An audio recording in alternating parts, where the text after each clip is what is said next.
Are you tired of your valuable ideas and suggestions getting lost in the shuffle? Well, that is why I'm introducing Direct Suggest, the revolutionary digital suggestion box that puts your voice front and center. With Direct Suggest, you have the power to make a difference in your organization.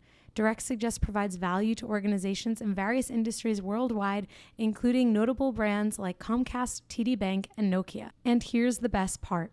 Direct Suggest only costs 50 cents per employee per month, making it an affordable solution for businesses of all sizes.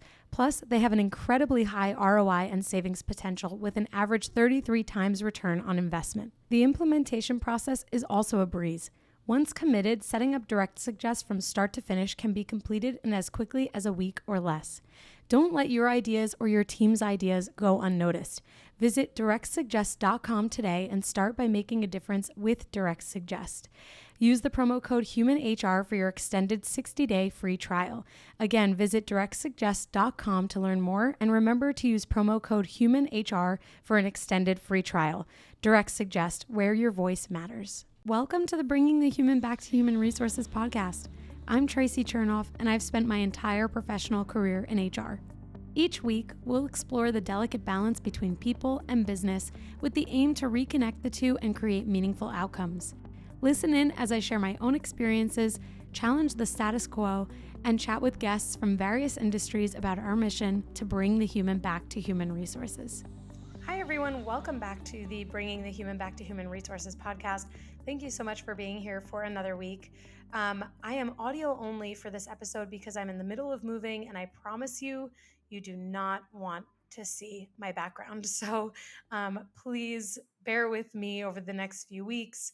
I will probably be audio only for any episodes that are solo, like just me without a guest, just because it's a crazy, chaotic time. So it's a little bit easier not to worry about my background and what things are looking like, so to speak. So before I jump into this week's episode, please make sure that you are subscribed to my newsletter, which comes out weekly. You can subscribe to it at hrtracy.com, and be sure to follow me on all of the social media accounts, LinkedIn, Instagram, Facebook. I don't have Twitter or TikTok, so almost all of the social media accounts. And my handle is hrtracy for all of them, so you can connect with me on any platform that feels best for you. And so many of you connect with me on Instagram and LinkedIn. That's usually where I get the most, I guess like messages, let's say, from those of you. So it's really nice to have that connection outside of the podcast where it's really kind of just like one way and me speaking at you. So anyway, moving on. This week's episode is about contractors and the potential for misclassification. I don't think that I've spoken about this before in terms of like what contractors are compared to employees and the risk of misclassification. So we're going to dive into that this week. Before we kind of jump into misclassification, I think it's really important to first understand the differences between contractors and employees. So there are some key differences. The first is when we think about an independent contractor, sometimes they're called freelancers or consultants. These are ultimately self-employed people who provide services, resources, products, etc., to other companies or organizations. They are managing their own taxes, their own benefits. They're paid via invoice typically. They have their own equipment. They're responsible for their own upskilling and development and coaching and training. So let's jump into the misclassification side of this conversation. As an HR professional, it is really important that we are clear on not only the differences between contractors and employees, but also where we can understand or what we can do as far as understanding what we can do to mitigate any risk of misclassification. So I found a really great resource from the IRS, actually, which is the IRS 20-factor test.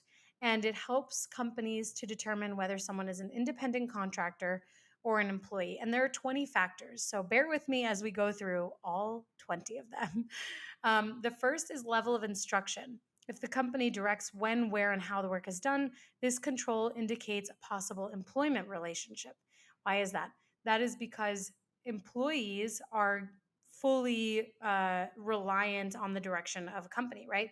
Whereas a contractor, and this, this is not like a hard and fast thing. Like there is gray area in all of this. So just, take a little bit of it with a grain of salt. Like don't freak out if you have contractors that are directed. It's partner with your attorneys and your counsel to make sure that you are not misclassifying. But I just want to share that these are things that the IRS, for example, could evaluate if there was any concern raised about misclassification.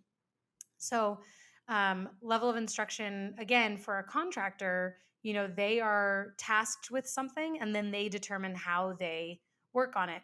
Now, of course, there is that gray area where someone might be contracted to work or cover like a maternity leave or do something that is not as much project based, but more so, they're working on something consistently.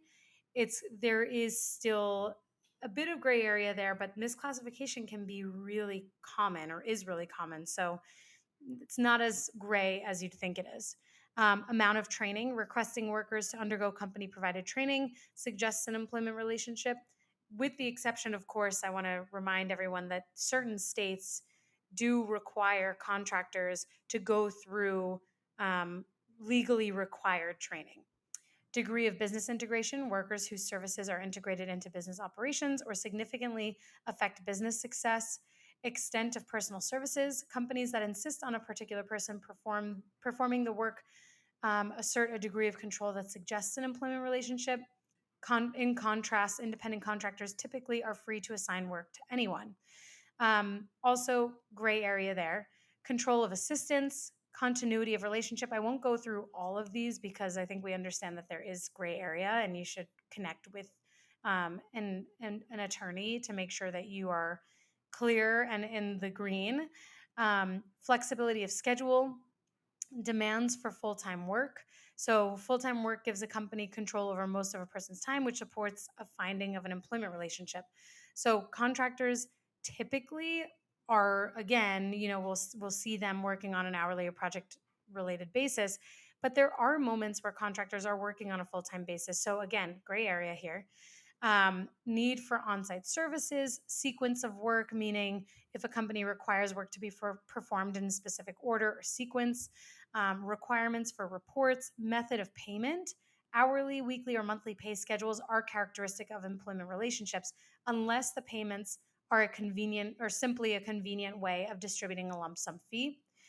So this comes back to what I had initially said about, payroll schedules versus a contractor who's paid by invoice. Payment of business or travel expenses. Again, that is a benefit, right? That's a perk. That is a one way to really clearly distinguish the difference between contractors and employees. Provision of tools and materials. So in this case, equipment. Investment in facilities. Independent contractors typically invest in and maintain their own facilities. Employees typically rely on their employer, in the case, for example, for an office and things like that. Realization of profit or loss, workers who receive predetermined earnings who have little chance to realize significant profit or loss through their work generally are employees. That I think is usually pretty clear between employees and contractors. If someone works for multiple companies, people who simultaneously provide services for several unrelated companies are likely to qualify as independent contractors. This again comes back to the ability to work for multiple organizations. If your company is remote or hybrid, then you know just how difficult it can be to grow your company's culture beyond a pre-scheduled Zoom happy hour or occasional lunch and learn. Well, this week's sponsor is here to solve that. They're called CultureBot. CultureBot has devised what will likely become the gold standard for growing and blossoming a company culture inside of Slack. The app is like a sidekick for any HR or people professional, automating a lot of the mundane tasks you probably are forgetting to do on a daily basis. Things like birthday and work anniversary celebrations, team shoutouts and kudos, employee introductions, and remote games. It even has health and wellness tips and conversation starters. If that piques your interest, this will get you even more excited. Today, I'm able to share a special promotion for listeners of the podcast. You can get your first 6 months of CultureBot for 50% off. Plus, if your team is under 25 employees, CultureBot is free forever. So if you're looking for a way to create a culture of appreciation and drive increased engagement and togetherness across your team, I definitely recommend checking out CultureBot. Go to getculturebot.com/humanhr. That's getculturebot.com/humanhr to get the offer. Plus, I've added the link in the show notes so you can just click right there. Now, let's get back to the podcast. Availability to public. So regularly making services available to the general public, for example, is typically in support is someone that would be an independent contractor. Control over discharge or termination. A company's right to discharge a worker suggests an employment relationship. In contrast, a company's ability to terminate independent contractor relationships generally depends on contract terms, which is so true. If you work with an agency, sometimes in order to terminate someone, you do have to provide a certain amount of notice. It depends on the terms of the contract and the conditions within that contract. So, really important to follow all of that if you are working with contractors today. And then finally, right of termination. Most employees unilaterally can terminate their work for a company without liability, whereas independent contractors cannot terminate services without liability except as allowed under their contracts. So, hopefully, this 20-factor test can help all of you to better understand the differences and avoid misclassification, because misclassification is super common again. And there are moments where companies do kind of operate too much in a gray area, and it's important that there is clarity and guidance around the difference between a contract relationship and an employment relationship. So, to further expand on this, the IRS goes on to share that because the FLSA only applies to employer employee relationships, independent contractors are not covered. So, the FLSA is what determines wage minimums, right? And benefit requirements, and who can be salary versus hourly, and all of those things. I'm not going to go through everything, but all of those coverages are only applicable to employees. So it is also important that when you are hiring, whether you're hiring a contractor or an employee, that you are clear on FLSA standards for employees and that contractors do not abide by this or are not covered by the FLSA. So being clear on all of this guidance and all of the government regulation is super important. And again, I can only stress this enough. Having a good attorney to work with is really, really important.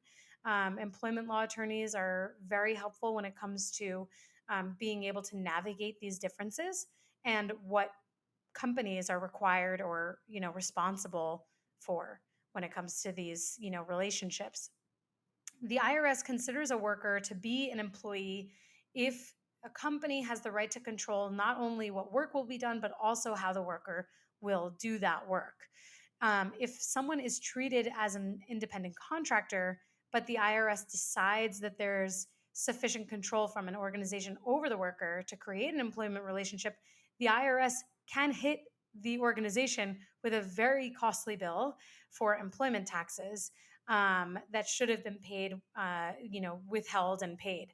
So this is kind of the outcome of misclassification. If someone is misclassified as an independent contractor, that means the business has not been withholding taxes, employment taxes specifically for that individual. And the last person anybody needs a problem with is probably the IRS.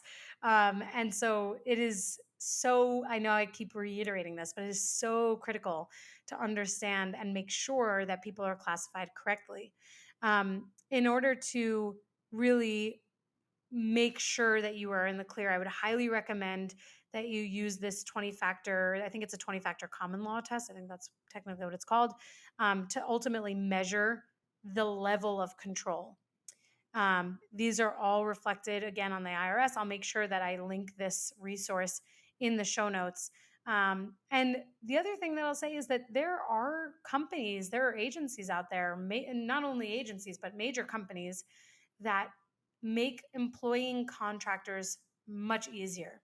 And so for US companies, for example, that maybe have a need for someone outside of the US, they can employ a contractor in another country and kind of offset all of their responsibilities and the requirements that maybe those companies do not have a clear handle on to those companies and agencies that help to support the contractor relationship. But there's of course a fee, and the company still has the liability and the requirement and the requirements to make sure that they internally are following the appropriate processes. For example, in like super large, really structured companies, you won't find contractors in any all hands meetings or meetings that discuss like the business at length, because of the access to information and the control over that information. And of course, thinking about some of these factors, we can understand that this is one way to be very clear about the difference in the relationship. And I know from speaking with HR people in the past that sometimes there's this feeling of, well, I kind of feel bad. They're doing all this amazing work, and I want to be able to give them a gift card for their birthday, or I want to be able to do X, Y, and Z. My best advice to you is to not feel bad and just don't do it, because when you blur that line between contractor and employee, you raise the risk for your company of potentially misclassifying that contractor. So I would just say, best advice, work with an employment law attorney and make sure that you are not blurring the line where it's unclear whether they're a contractor or an employee, because you're going to create so many challenges, not only for you, but also for your organization. So this obviously was a super high level kind of like introduction almost to contractors and misclassification or potential misclassification. If this episode was interesting to you and you want to hear more, we've heard from Carly Wanos already. She's our resident employment law attorney at this point on the podcast. I could always have her come back and we can dive into this a bit more. So just let me know. If you listen to this podcast on Spotify, there will be a poll up. So you can vote if you'd like to hear more of this. Otherwise, email me at contact@hrtracy.com or write to me on Instagram or LinkedIn and let me know if you want to dive into this a little bit more deeply, so we can have an even deeper understanding of the difference between contractors and employees. Thank you so much for listening to the episode this week. I hope you have a fabulous week ahead. Wish me luck as I move back to New York, because moves are always a nightmare. And we will chat soon. Have a great week. Hey, just before you go, don't forget to subscribe to the show so that you are the first to hear when an episode drops each week. And maybe leave a 5-star review and a comment about how much you loved this episode. Plus, if you have someone in mind who would really enjoy this episode, make sure you share it with them. Thank you so much for tuning in, and I will see you next week.